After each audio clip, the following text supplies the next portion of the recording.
Morning, every student. I am again here with a new chapter of your English supplementary book. Second chapter, The Friendly Mongoose. Name second chapter name, The Friendly Mongoose. Friendly mongoose का अर्थ है आपका मैत्रीपूर्ण, जो मैत्रीपूर्ण नेवला था। तो इस कहानी में पति पत्नी और उनका एक बच्चा होता है और उसमें एक नेवला होता है, जो नेवला उस बच्चे की सहायता करता है। तो आपने भी देखा होगा कई कई जानवर होते हैं जिन्हें हम पालते हैं पालतू रूप में, तो वो इंसान की मदद करते रहते हैं। देख लो, जैसे एक डॉग आप पालते हो तो वो किस प्रकार इंसान की मदद करता है और वो वफादार रहता है। उसी प्रकार ये कहानी भी एक नेवले और एक बच्चे की है, जो सांप से उस बच्चे की मदद करता है। आइए थोड़ा इस स्टोरी को समझते हैं।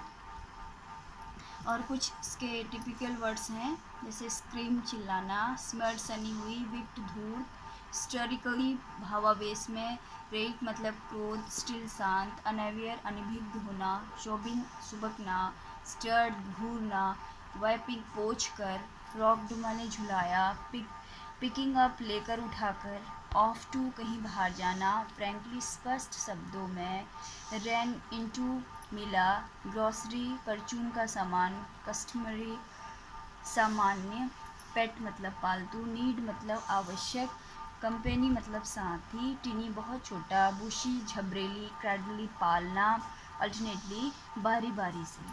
तो आइए अब इस कहानी को मैं आपको समझाती हूँ, उसकी समरी हिंदी में, तो आप अच्छे से समझेंगे।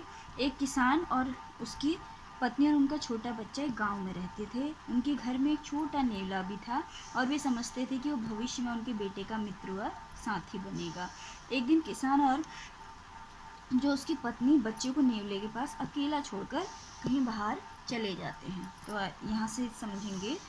तो एक समय अपने छोटे बेटे के साथ एक किसान और उसकी पत्नी एक गांव में रहते थे। वे उसे बहुत प्यार करते थे। एक दिन किसान ने अपनी पत्नी से कहा, हमें अवश्य ही कोई पालतू जानवर रखना चाहिए। जब हमारा बेटा कुछ बड़ा हो जाएगा तो उसे साथी की आवश्यकता पड़ेगी। यह पालतू जानवर हमारे बेटे का साथी होगा। उसकी पत्नी को उसका विचार पसंद आया। तो दूसरे पैराग्राफ में, तो एक सायकाल किसान अपने साथ एक छोटा नेवला लाया। ये छोटा नेवला है, उसकी पत्नी ने कहा, परंतु थोड़े समय में पूर्णतः बड़ा हो जाएगा, वह हमारे बेटे का मित्र बनेगा। तो तीसरे पैराग्राफ में क्या होता है, बालक और नेवला दोनों बढ़ने लगे। 5 या 6 महीने में नेवला पूर्णतः बड़ा हो गया। वह चमकती हुई काली काली 2 आंखों वाला और झबरेली पूंछ, आपने देखा होगा कि नेवले की कैसी झबरेली पूंछ होती है, तो वाला सुंदर जानवर बन गया। किसान का बेटा अभी तक पालने में था, वह कभी रोता और कभी सोता था।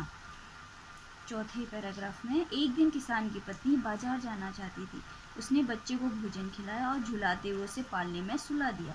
अपनी टोकरी उठाते हुए उसने अपने पति से कहा, मैं बाजार जा रही हूँ, बच्चा सो रहा है, उसकी निगरानी रखना। स्पष्ट बात यह है कि मैं बालक को नेवले के साथ अकेला नहीं छोड़ सकती। अगला पैराग्राफ 5वां, किसान ने कहा, तुम्हें डरने की आवश्यकता नहीं। नेवला प्रेमी जानवर है, यह उतना ही प्यारा है जितना हमारा बेटा, और मैं तुम्हें पता होना चाहिए कि वे दोनों उत्तम मित्र हैं। अगला पैराग्राफ, पत्नी चली गई और किसान ने घर पर कोई काम नहीं होने के कारण बाहर जाकर नज़दीकी अपने खेतों को देखने के लिए जाने का निर्णय लिया। वापस लौटते समय कुछ मित्रों से भेंट हो जाने के कारण वह काफ़ी समय तक घर नहीं लौट सका। तो आगे समझते हैं, स्टोरी पढ़ते हैं, जानते हैं। फिर क्या होता है कि किसान की पत्नी भारी टोकरी लेकर घर लौट आई। उसने घर के द्वार पर नेवला देखा, जिसके मुंह और पंजों पर खून लगा था। वह तुरंत इस निष्कर्ष पर पहुंच गई कि खून उसके बेटे का है और नेवला दोषी है। उसकी पत्नी को गलतफहमी हुई थी, लेकिन ऐसा हुआ नहीं था। तो आगे समझते हैं। किसान की पत्नी ने अपनी खरीदारी समाप्त की और परचून के सामान से भरी हुई टोकरी लेकर घर लौटी। उसने नेवले को घर के बाहर बैठे हुए पाया, मानो वह उसकी प्रतीक्षा कर रहा था, और उसे देखते ही वह अपने नियम के अनुसार उसका स्वागत करने के लिए उसकी तरफ दौड़ा।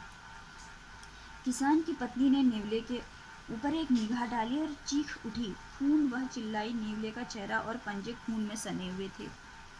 तो इसके बाद वाला पैराग्राफ, तू धूर्त जानवर, तूने मेरे बच्चे को मार दिया है। वह मूर्छित अवस्था में चीख पड़ी। वह क्रोध से अंधी हो गई और उसने अपनी पूरी ताकत से उस परचून के सामान से भरी हुई टोकरी से खून से सने हुए नेवले के ऊपर प्रहार किया और अंदर बच्चे के पालने के पास तेजी से दौड़ती हुई गई। इसके बाद पैराग्राफ में क्या होता है तो देखते हैं। बच्चा गहरी नींद में सोया हुआ था, परंतु फर्श के ऊपर कटा फटा और खून में सना हुआ एक काला सांप पड़ा था। क्षण भर में वह समझ गई कि क्या घटना घटी होगी। वह नेवले को देखने के लिए दौड़ती हुई बाहर गई। फिर क्या देखती है कि वो बाहर जाकर, ओह, तूने मेरे बच्चे की जान बचाई, तूने सांप को मारा, मैं क्या कर बैठी हूँ। नेवले को छू कर रोती हुई बोली, जो मरा हुआ और शांत पड़ा था तथा उसकी सुबकियों ने अनभिज्ञ था। किसान की पत्नी जो बहुत जल्दी में वह काम कर बैठी थी, टकटकी लगाकर काफ़ी देर तक मरे हुए नेवले को क्या करती रही, वो देखती ही रही। तब उसे रोते हुए अपने बच्चे की आवाज़ सुनाई पड़ी। अपने आंसुओं को पोंछकर वह उसे दूध पिलाने के लिए अंदर चली गई। तो आप ये स्टोरी समझे होंगे कि किस प्रकार वो नेवला अंत तक वफादारी निभाता रहा, लेकिन उसकी पत्नी को क्या हुआ, अंत में अफसोस हुआ कि ऐसा क्या हो गया। तो आपके क्वेश्चन आंसर हैं और वर्ड मीनिंग जो मैं आपको लिख के कॉपी में आपको सेंड करूँगी। आप इस स्टोरी को समझेंगे, पढ़ेंगे और इसकी जो वर्ड मीनिंग और क्वेश्चन आंसर है वो अपनी एक कॉपी 3 बनेंगी। 3 बुक हैं आपकी, एक हनीशक्ल है और दूसरी अ पैक्ट विद द सन, तीसरी ग्रामर है।